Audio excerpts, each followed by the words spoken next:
Sit-downers, fill in the blank with your excuse of why it takes me too long to get videos up. It could be anything. Maybe a dinosaur ate my video, or maybe my girlfriend dumped me and I lost all my money and I'm homeless now and my dog ran away and I only have Fruity Pebbles cereal to eat left, but the only milk I have for it has gone spoiled, and so I got sick and I was late to my video review. Or maybe you can come up with something better, but the fact is that I'm here for you. Dean Gornitis, Unleash This Book Review is bringing a new book review on Saturdays, Sundays, Mondays, Tuesdays, Wednesdays, Thursdays, Fridays. There's surprises. You never know when you might get a sit-down book review. But this week, we are looking at Ernest Hemingway's To Have and Have Not. This was a small little book that I picked up at a used bookstore because it was cool, vintage looking. It was like printed in the 1950s, I believe, or 60s maybe, but it had that really old musty smell and a cool like pulp cover and stuff. And being the hipster that I am, I went and I bought it and I read it and I didn't like it. It's not good. To Have and Have Not follows the character Harry Morgan, I believe, but don't cite me on that, as he makes his way through Cuba as a sailor, I suppose, or a captain of a boat. He owns a boat and he uses it. And the vibe that I get is that he used to be into more legal stuff like transportation, but due to the circumstances of the economy at the time, he needs to make money in other ways, less legal ways, such as transporting illegal immigrants or transporting booze, which apparently is still getting a high premium on its price, even though Prohibition, according to the story, had just ended.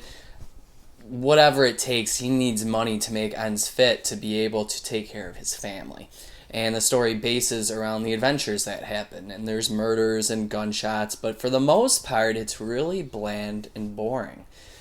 Harry doesn't do much. The Hemingway-ness is here, but it's not anchored with as much strength as The Old Man and the Sea, or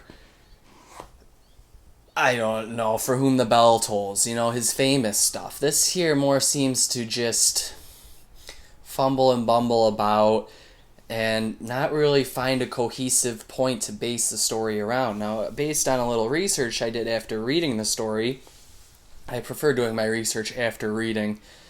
I found out that this was originally based as a short story and had grew from there, and that kind of helps to explain the reason why it doesn't have a whole lot of cohesiveness to it, if cohesiveness is a word.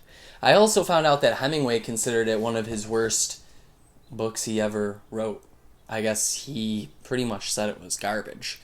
So, after reading that, I felt a little more dignified in my response to the book, a little more like I still know what I'm doing, because I was really down about not enjoying a work by, a master of the craft. And it always stinks when you're unsure of not liking something and wonder if perhaps you're missing something.